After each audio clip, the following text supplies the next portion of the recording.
exploring some of this code. But let's say I go back.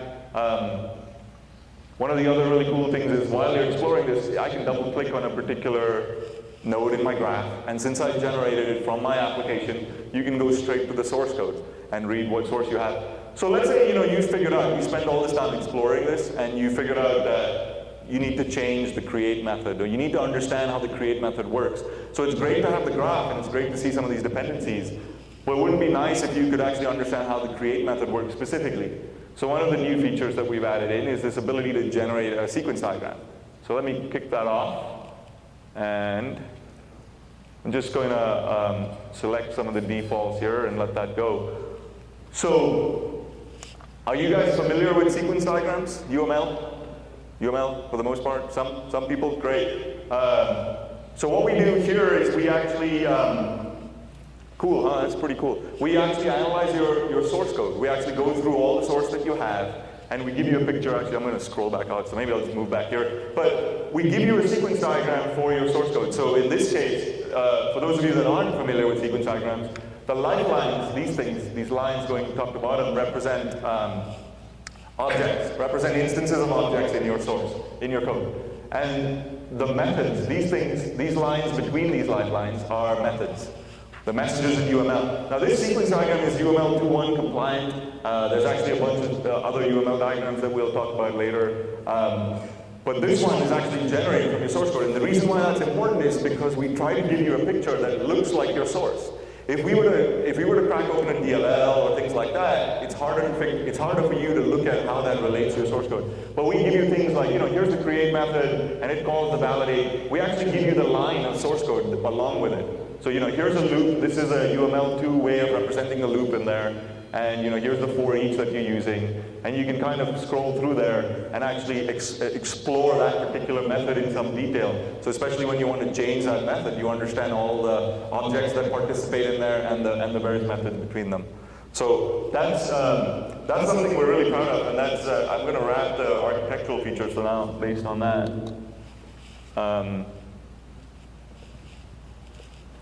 Was that good? Everyone following along? Am I going too fast? Too slow? Good? All right, so let's talk about eliminating bugs.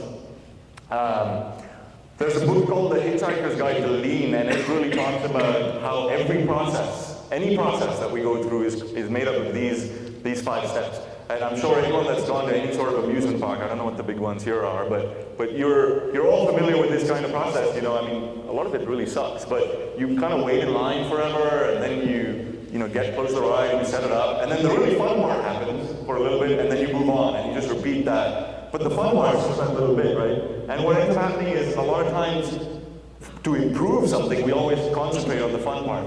So if I go on with logging bugs and fixing them, the process is very similar, right? The tester actually files a bug. That gets to the developer who then searches around for a while and usually goes back and forth and all that kind of stuff. Then actually comes the fun part for most of us, where we fix the bug, right?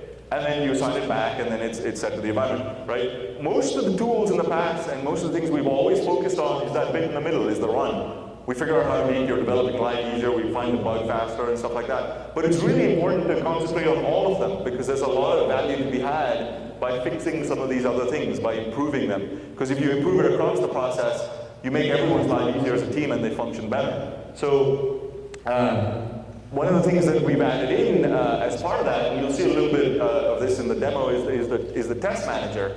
And this really helps testers in the sense that you don't necessarily have to install Visual Studio. You can plan your tests, you can set up requirements, you can set up links with them, you can have test runs, you can record them, you can do all kinds of really great testing type jobs in the test manager, and you don't need to have VS installed. And it kind of covers the whole aspect of a tester's life, and it's a really great product and really exciting, and I'll show you a little bit later.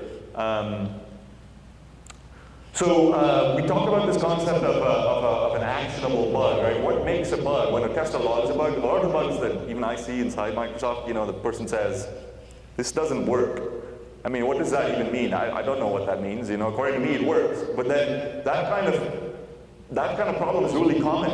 And we were really thinking about how to make a bug actionable. How can we add all the right kinds of information. So you as both a developer or a tester really get the kind of data that you need so that you can work through the bug really quickly and easily, and you don't have to go back and forth a lot. And we'll show this a little bit. A lot of it is really based on this ability to capture data and how that's extensible too, and there's some really cool extensions for that. And IntelliTrace, for those of you, this stuff's really, really cool. So IntelliTrace, any of you guys have TiVos or DVRs, or you're familiar with all that? Yeah, some of you? Well, it's your ability to actually debug in the past, almost. You can take, we used to call it historical debugging, but it's kind of like it stores off a trace of a session. So I can go ahead and run that either through a test or manually, and it actually stores a lot of information. And then later on, I can come in and actually view the debugger over that information and go back and forth and actually see the state of variables. And we'll show you a little bit later. It's some really cool stuff there. So with that, let's just go right into IntelliTrace. So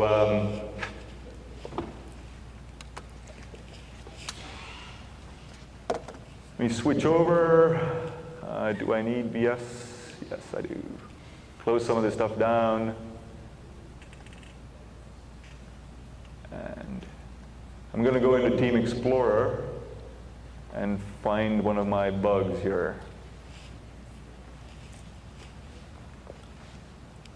My machine really doesn't want to behave today.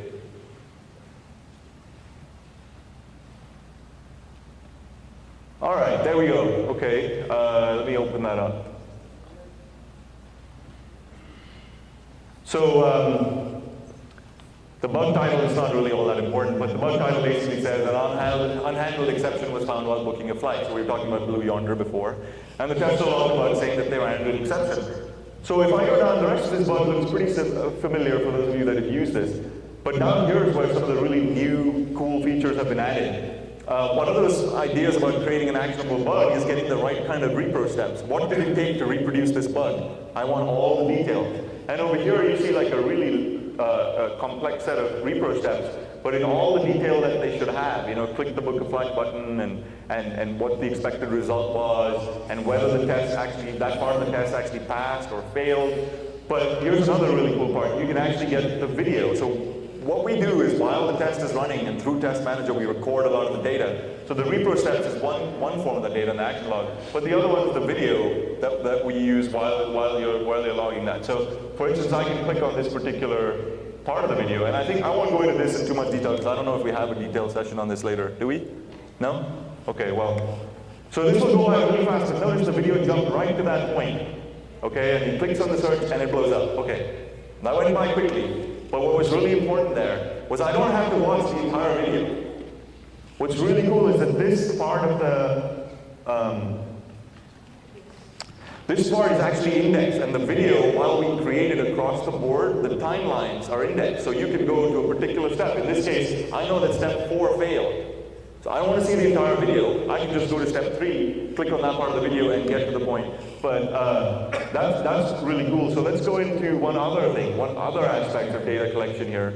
You'll see some really cool things about action logs, and here's all the system information. A lot of times, you say, well, it works on my machine, I don't care, you need to fix your machine. Well, this actually tells you what kind of information was on the system, where it failed. But here's the video we just saw. But this thing over here is this IntelliTrace file. I'm gonna click that and hope that starts. And this is an IntelliTrace trace. Well, that's a redundant use of words, but that's a trace of the actual test when it ran. And that's going to open up the IntelliTrace window. Now, I'd love to spend a lot more time on this, but for now, what this ends up doing, this ends up showing you all the threads that were active when you were running that particular test or running the application. And it shows you all the exceptions that took place, right? So in this case, let's say the bug said something about, well, there was an unhandled exception that happened when I was trying to book a flight. So usually you have to try to run it and set debugger points all over the place and try to figure out where this exception happened. But over here, I'm just going to click on this one, that the system this exception happened where the departure and arrival can't be the same. Well, that doesn't make any sense. So let's double click on that exception and see what happens. And what this does, what's this starting up? It's actually starting up the debugger in recording, in playback mode. This is the debugger. It's all the same kind of stuff you have for anyone that's familiar with the debugger.